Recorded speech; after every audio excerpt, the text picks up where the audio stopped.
¿Cómo están? ¿Está llegando la gente? ¿Cómo estás, Jorge? Hola Michael, bien, ¿tú cómo estás? Bien, ¿me escuchas bien? ¿Se ve bien? Te escucho bien y te veo bien también. Estoy viendo a quienes están uniendo a la conversación también ahí. Oye, perfecto. Jorge, explicarle un poquito a la gente que ayer hice un aviso a través de las redes sociales. La idea es generar una instancia todos los días de 30 minutos de conversación con un experto en diversos temas. La idea es que las redes sociales, el Instagram, puedan ser una herramienta de ayuda para la gente. Y es por eso que, de hecho, lo fijé en el comentario. Hoy día vamos a conversar de salud emocional en los niños.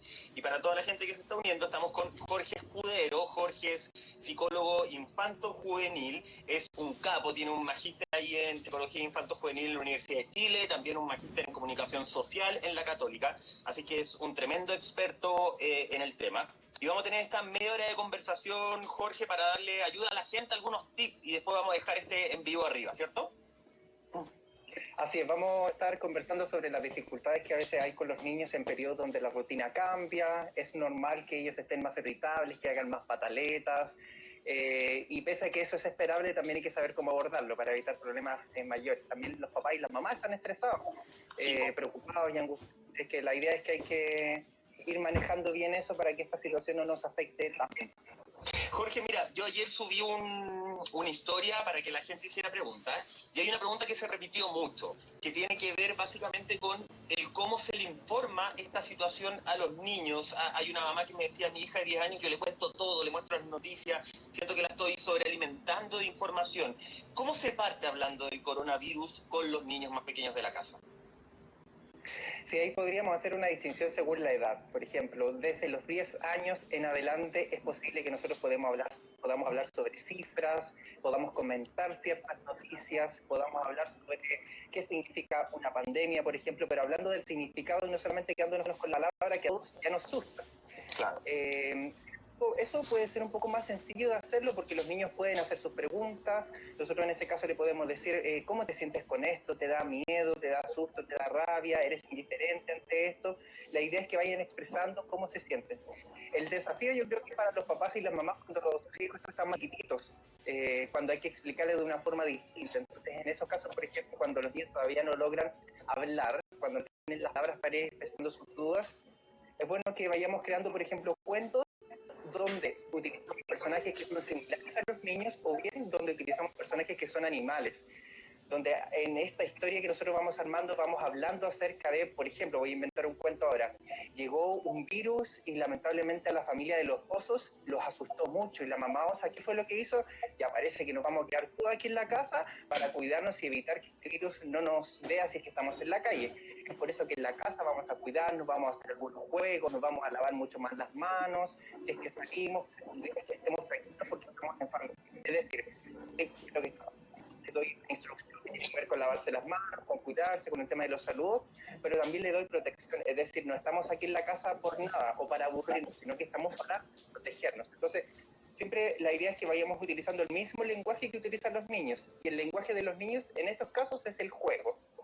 Jorge, es bueno de alguna forma generar estas rutinas diarias, porque pasa que muchos niños tienden a decir, no tengo que ir al colegio, entonces estoy de vacaciones. Es como, ojalá que esto perdure mucho más rato de alguna forma. Es bueno generar rutinas de hacer una especie de colegio en la casa. Sirve, pero hasta cierto punto. Bueno, pongámonos en el caso de los niños y las niñas. Ellos entraron hace poco tiempo a clases. Claro. Entonces ya tenían un par de semanas donde una rutina de levantarse temprano, del horario de los estudios, el horario de comer, el horario de acostarse. Y esa rutina de momento se cambia. Y se cambia casi que rápidamente, de un día para otro. Entonces lo que podemos hacer en la casa, más que tener la misma rutina que teníamos cuando estábamos en el colegio, sí es bueno tener un listado de actividades que podamos tener. ¿Qué pasa con el listado de actividades? Nosotros nos vamos proponiendo actividades durante la mañana, durante la tarde y parte de la noche para que vayamos intentando hacer esas actividades. Actividades variadas que tienen que ver, por ejemplo, con cocinar, con realizar manualidades, también con realizar ciertas horas o dedicar cierto tiempo para estudiar, para ponerse al día, para evitar que los niños se estanquen en lo que ya han aprendido y que también vayan avanzando. Lo que no es sugerido es que hagamos horarios, es decir, Ya. por ejemplo, de 9 a 10 vamos a estudiar, de 10 a 11 vamos a leer un libro, de 11 a 12 porque de repente es natural que la rutina en este momento se vaya flexibilizando. Y puede ser que de 9 a 10 los niños se levantaron tarde y se levantaron a las 9:30, entonces les queda media hora y la idea es que no haya estrés en hacer todo rápido. Perfecto. Porque uno pensaría que hacer estas rutinas con horarios sería como lo más ideal, o sea, hay que dejar un poco el espacio a la flexibilidad más allá de una época normal. Exacto, en este momento tenemos que ser flexibles porque tengamos en cuenta que tanto los adultos como los niños están con una carga de tensión importante. Los adultos en este momento tenemos que evitar toda situación que nos haga sobrecargarnos más allá de lo sobrecargados que podemos estar. Entonces, si ya a las tareas que tenemos y a las preocupaciones que tenemos le sumamos el no cumplir con el horario, creo que es una tensión. Tiene que existir, por ejemplo, con la dieta, con los procesos alimenticios. De repente la ansiedad nos pasa a los adultos, que nos dan más ganas de comer un chocolate, un dulce, qué sé yo. Con los niños también hay que permitirles más esas licencias alimenticias.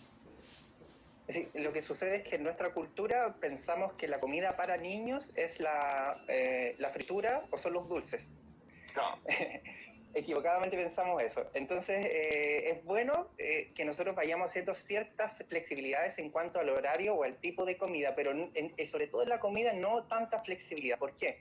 Porque sucede que se ha estudiado científicamente que cuando comemos más comida chatarra o más frituras o mucha azúcar, finalmente en vez de hacernos sentirnos bien, hace que nuestro estado de ánimo comience a decaer. Es decir, si queremos reforzar el ánimo y estar bien, dormir bien, por ejemplo, estar más tranquilos, disfrutar más de lo que tenemos, aprovechar de comer cosas que sean naturales, idealmente a lo mejor ensaladas, frutas, tomar agua, haciendo el link, por ejemplo, con las actividades que se van haciendo durante el día. Si es que durante el día, no sé, pongamos un ejemplo, con mi hijo adolescente yo voy a hacer abdominales, le voy a ayudar, le voy a pedir que me enseñe, entonces probablemente voy a necesitar también más alimentos que potencien el ejercicio que yo estoy haciendo. Entonces, el cambiar o flexibilizar ciertos aspectos apunta a que vayamos dándonos ciertas licencias, pero sobre todo en la alimentación, en el buen dormir y en el permanecer relajado, en esas cosas evitemos transar, porque son cosas que nos van a funcionar como pilares para seguir funcionando mejor.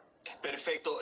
Jorge, mira, hay una pregunta que puso ahora en el chat tori.ss, que habla de que su hijo está muy irritable y que quiere comer todo el día. Te hago esta pregunta ahora de inmediato porque también se repitió mucho en las preguntas que hicieron ayer a través del Insta Story. Muchos niños, de hecho, acá anoté alguna, dice, mi niña está muy mañosa y porfiada, no quiere hacer nada de lo que yo le digo. Tengo un niño de 4 años que está muy agresivo, a diferencia de cómo es normalmente. ¿Cómo logro controlar la ansiedad en el comer en los niños? Una pregunta que se repitió harto. ¿Qué respuesta le podríamos dar a estos papás de niños muy irritables y solo con deseos de comer? Sí, vayamos comprendiendo cuándo sus respuestas son normales y cuándo ya no encajan dentro de la categoría de lo normal. Por ejemplo, ¿cuándo es normal una pataleta o que los niños estén más irritables? Entre los 2 y los 5 años son esperables las pataletas. ¿Por qué? Porque nos daremos cuenta que los niños están siendo mucho más independientes, se están moviendo por más lugares, pero lamentablemente todavía no tienen todas las palabras para decir lo que quieren. Entonces la mamá o el papá se dará cuenta que cuando, por ejemplo, salen al mall o al centro, los niños quieren todos los juguetes, pero pocas veces dicen, por ejemplo, mamá, sabes que me frustré mucho porque no me compraste mi juguete. No lo dice porque todavía no ha aprendido esas palabras, pero sí lo expresa con esta explosión de frustración, donde se tira al suelo, se pega en la cabeza, pega patadas, muerde, porque en el fondo necesita como que el entorno entienda lo que él quiere o lo que ella quiere. Esto no es normal. Por ejemplo, dijimos lo normal entre los 2 y los 5 años, pero por ejemplo, una niña de 6, 7, 8 años que esté mucho más gritante de lo normal, o que haga más pataletas, es una señal de que parece que está tomando conductas de cuando era más pequeñito. Es decir, ¿no será que hay palabras que quiere expresar, pero no encuentra las palabras para decir lo que siente primero y lo que piensa segundo? Más irritable, lo que podemos hacer es tratar de conversar acerca de lo que está sintiendo. Por ejemplo, en vez de decirle cómo te sientes, a lo mejor si los niños son más grandes lo pueden entender, pero a lo mejor yo le puedo decir a un niño o una niña más pequeñito, ¿qué pasa por tu corazón en este momento? Y ellos irán haciendo la comprensión de que eso tiene que ver con algo emocional. ¿Te sientes triste, por ejemplo? O reflejarle, ¿sabes qué? Yo noto que estás como tenso, que estás con la cara colorada, que estás mordiendo, que a veces te pegas. ¿Será que a lo mejor tienes rabia? El reflejar Lo que yo estoy viendo, que a lo mejor para mí es evidente, pero para los niños no es una muy buena estrategia. No sé si te ha pasado a ti, Michael, o a las amigas y los amigos que nos están acompañando, pero cuando uno anda con pena y tu mejor amigo, tu compañero de trabajo te dice, hoy tienes una cara de pena, parece ser que solamente con decirte eso te alivia, ¿no es cierto? Porque uno dice, ay, por fin alguien se dio cuenta de lo que a mí me está pasando. Alguien me con vio. Los niños y las niñas. Alguien me vio, exactamente, me escuchó, se dio cuenta, a pesar de que yo permanezco en silencio, pero se notó. Entonces, eso ya alivia. Podemos comenzar a hacer eso, que es la técnica del reflejo, para ir bajando la ansiedad y hacer sentir a los niños que se les entiende. Yo aquí tengo unos materiales, se los voy a mostrar ya. Entonces, esta es la caja de juguetes que yo ocupo, una de las cajas de juguetes que yo tengo para ir trabajando con los niños. Entonces, por ejemplo, sepamos que todos los juguetes que en este momento hay en la casa son recursos para hablar más. Claro. Por ejemplo, ¿a ti qué te viene a la mente cuando ves un auto rojo? Viaje. Ya. Para mí significaba carrera, ¿ya? Es decir, para Michael tiene un significado distinto, claro. Entonces lo voy a ir guardando acá. O no sé, por ejemplo, este pandero, ¿para ti qué significa? Alegría. Alegría. Para mí, yo me recuerdo mis clases de música en el colegio. A lo que quiero explicar con esto es que si mi hijo todavía no habla, yo le puedo ir entregando palabras. Cada juguete que tiene en su casa y que ella tiene significa una palabra o una idea. Para este niño Michael significaba viaje. Entonces a lo mejor él puede comenzar a jugar y hablar sobre los viajes y me puedo meter en su juego a través de los viajes. Para otros niños a lo mejor puede significar carrera, puede significar competencia. Entonces todos los juguetes que hay en la casa son palabras que usted le va a entregar a su hijo o a su hija para que se pueda expresar. Ahí hay otra estrategia, lo que tiene que ver con jugar mucho más con ellos en estos tiempos. Y los cuentos. Yo ahí les tengo un regalo. ¿Ya? En el link de mi Instagram tengo una sección que es recursos para familias, y ahí hay varios cuentos que ustedes pueden emplear con los niños y las niñas para explicarles de qué se trata el coronavirus, para hablar sobre las medidas de higiene, para que esto vaya siendo mucho más comprensible para ellos. Así que para que descarguen los recursos que están gratis y disponibles ahí para que los tengan. Tu Instagram es psicólogo-en-casa, ¿cierto? Exactamente, sí. Oye, mira, ahí Isabel, de hecho, iba a hacer otra pregunta, pero justo Isabel Vargas escribió, dice, tengo un niño de 2 años y no habla mucho, solo hace los ruidos de animales. ¿Entra dentro de esta lógica que tú hablabas de esta comunicación no verbal? Exactamente. Por ejemplo, yo solamente con esa frase me puedo meter en el mundo de ese niño. Le puedo decir cómo hacen los animales cuando están enojados, por ejemplo. A veces los niños solamente aprenden algunos animales. Entonces, si él imita a los sonidos que hace su perrito, por ejemplo, ¿cómo hace, no sé, pues el cachupín cuando está enojado? ¿Cómo hace el cachupín cuando está triste?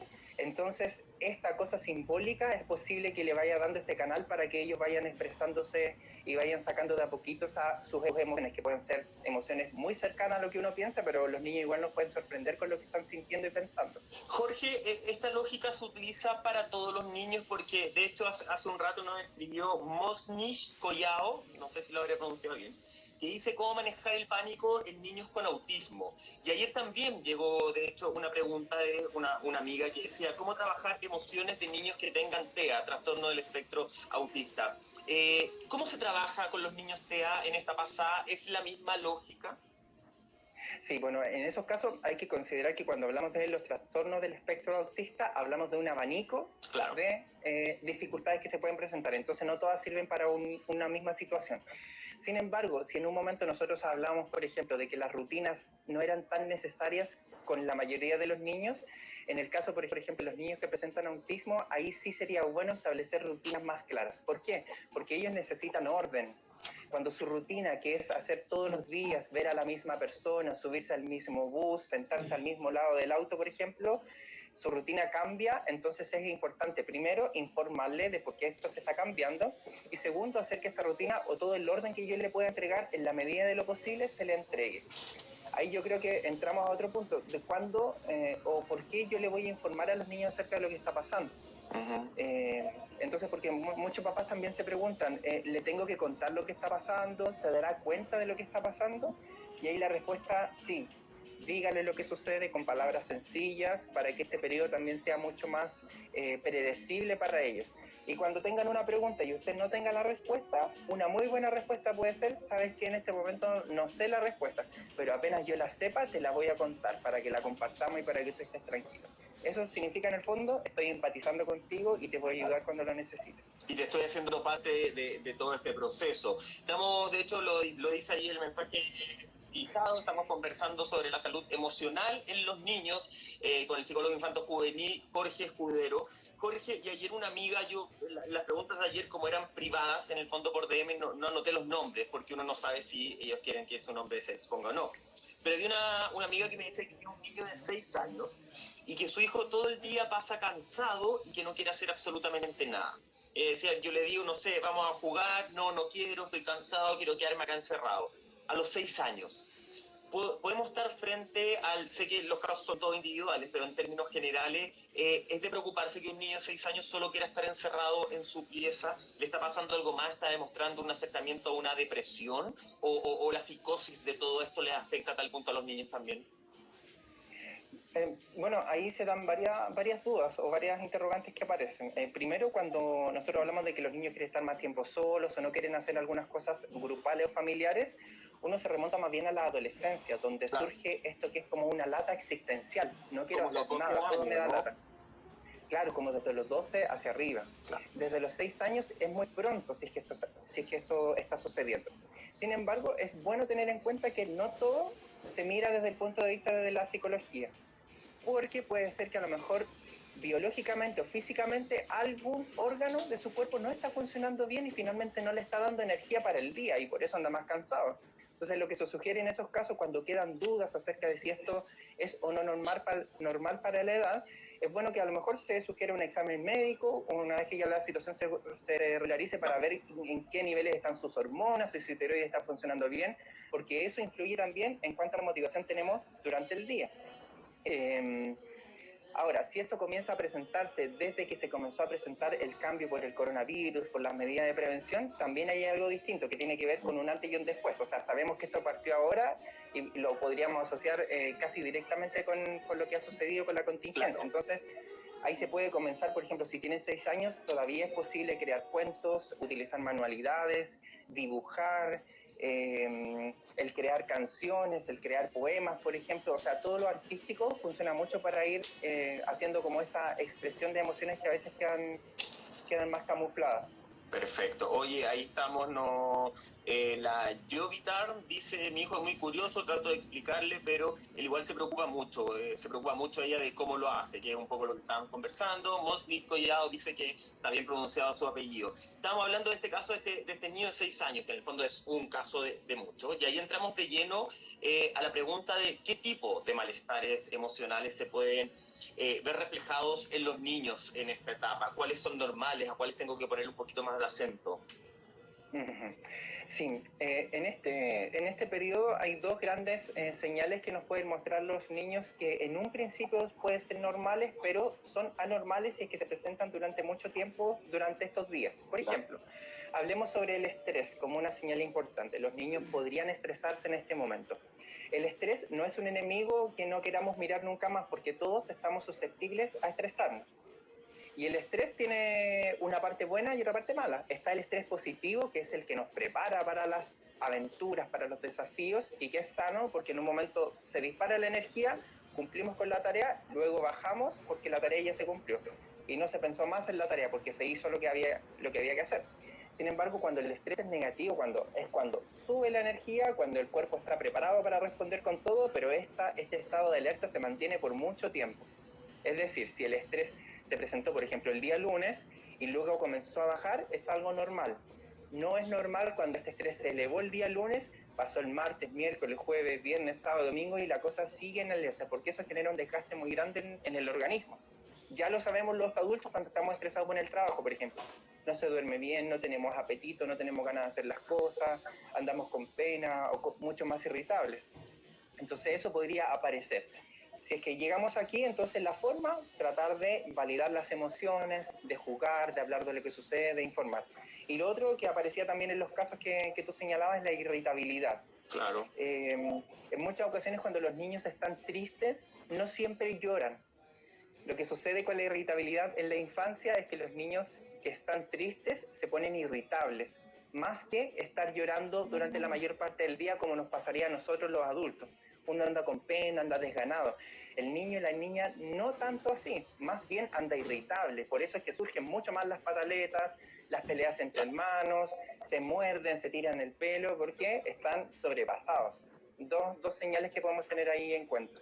Perfecto. Oye, Jorge, entendiendo que esas son señales de malestares emocionales que podemos ver en nuestros niños, ¿hay algún tipo de actividad, algún tipo de acción que yo pueda hacer para evitar llegar a esos estados, para evitar que el hijo sufra este episodio de estrés reflejado en la ira, en la irritabilidad? ¿O es algo que en algún minuto, si viene de familia, le va a llegar y va a caer en ese estado? Sí, mira, lo que sucede con algunas estrategias que nosotros empleamos es que nos preparamos para prevenir dificultades emocionales o bien, en caso de que estas dificultades ya se presenten, para afrontarlas de mejor forma.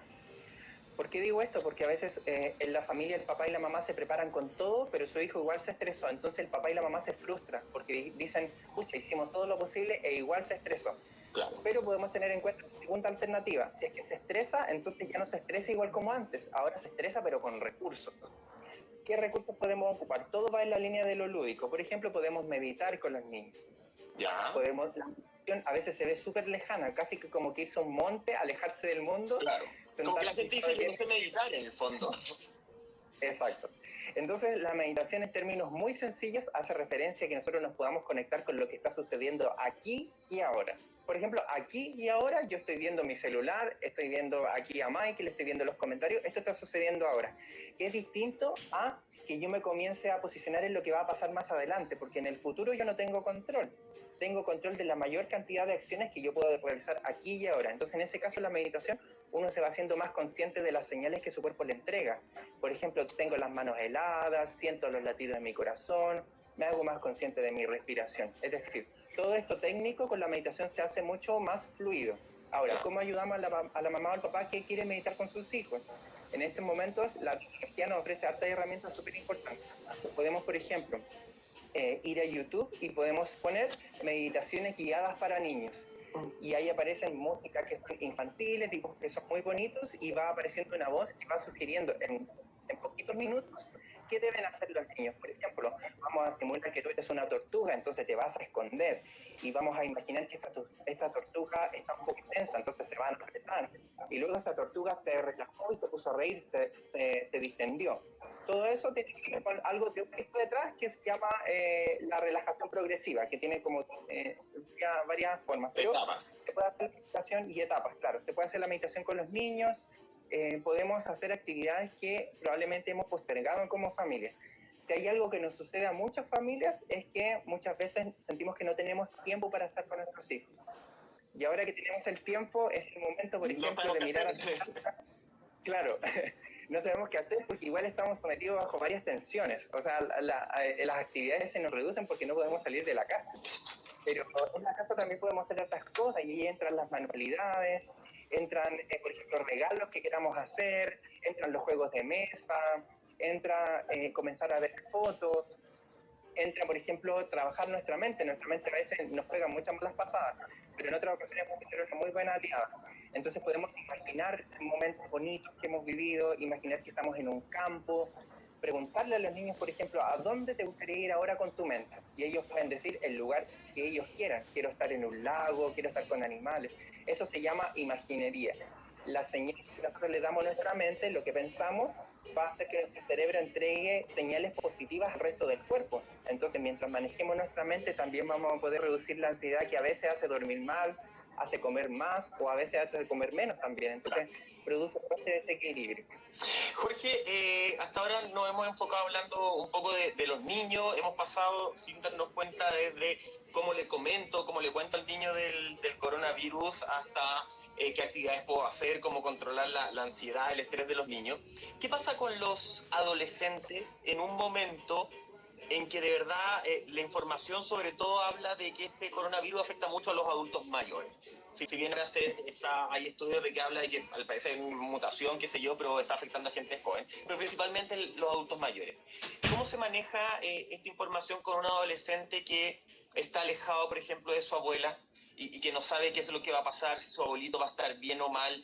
¿Cómo se maneja esa frustración? Un poco agarrando la pregunta de qué hacer con el pánico adolescente que nos hacía Pilar al principio de la conversación. Sí, bueno, en la adolescencia hay dos grandes preocupaciones que a veces los papás tienen. Primero, que mi hijo adolescente se expone a riesgos y cree que eso no le va a pasar a él o a ella. Claro.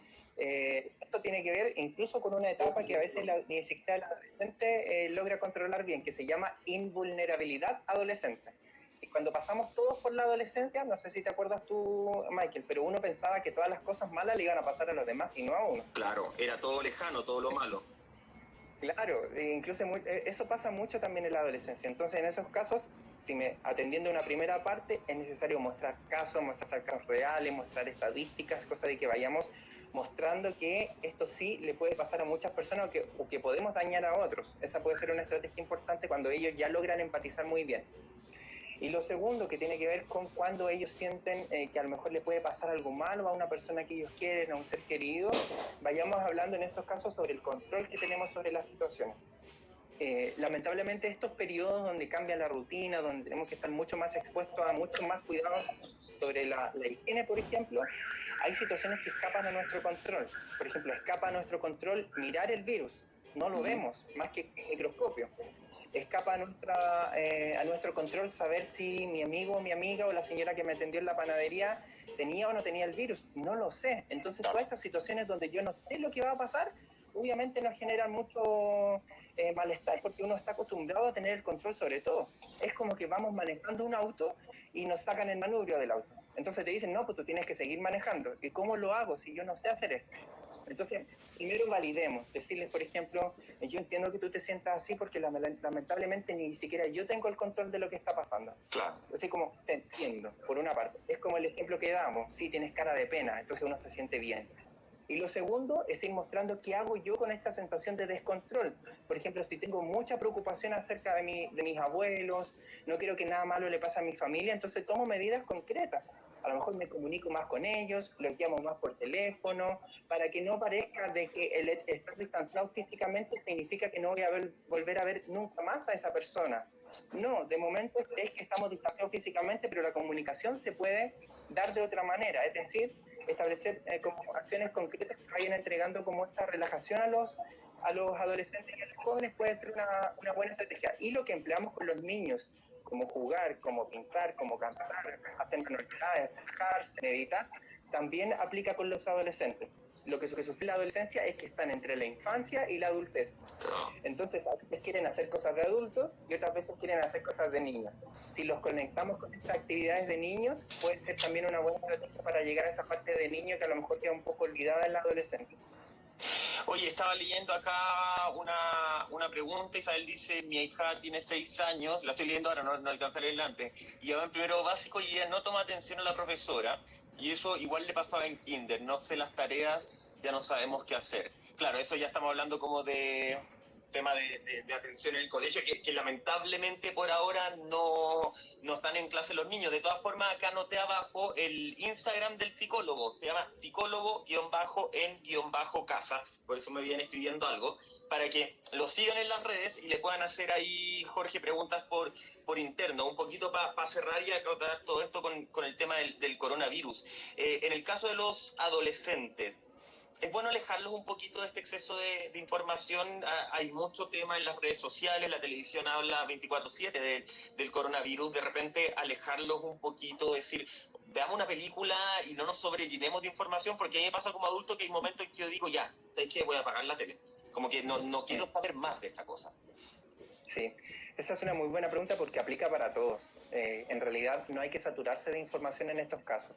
Cuando yo tengo una duda, voy y consulto al medio oficial, medios, sitios web, por ejemplo, de gobierno de Chile y no de otro país, porque la situación es distinta según el país.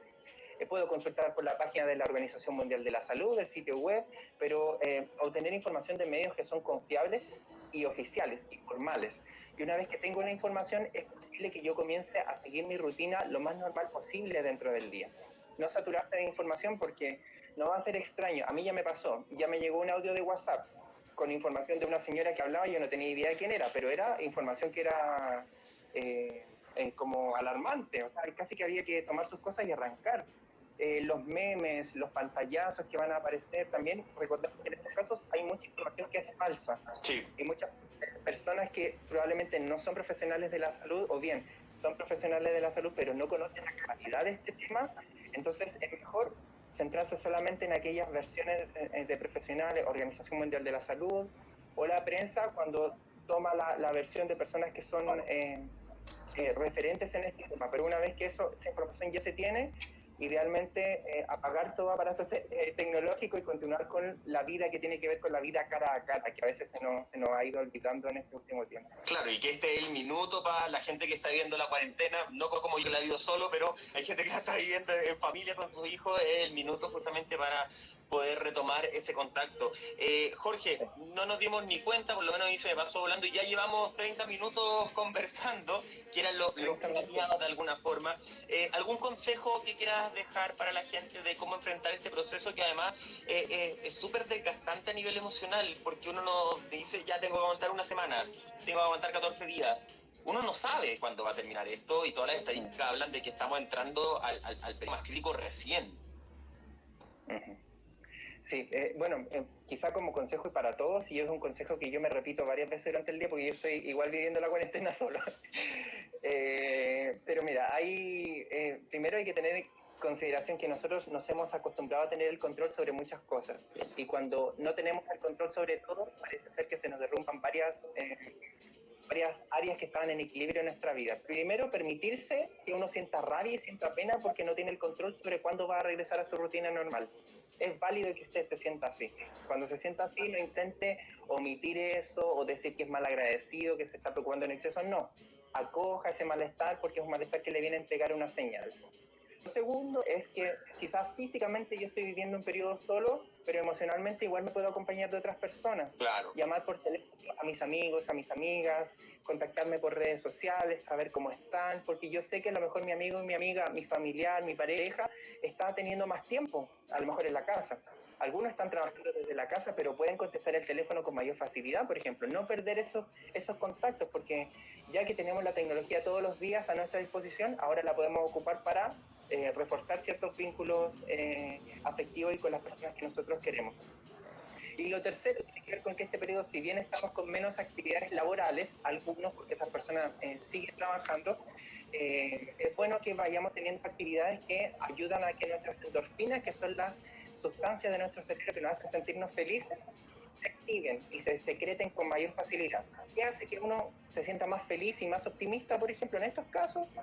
Realizar ejercicio físico, idealmente realizar actividades donde yo me voy a reír, por ejemplo, ver una película, ver aquellos videos que a mí me causan risa. El buen humor también puede contribuir.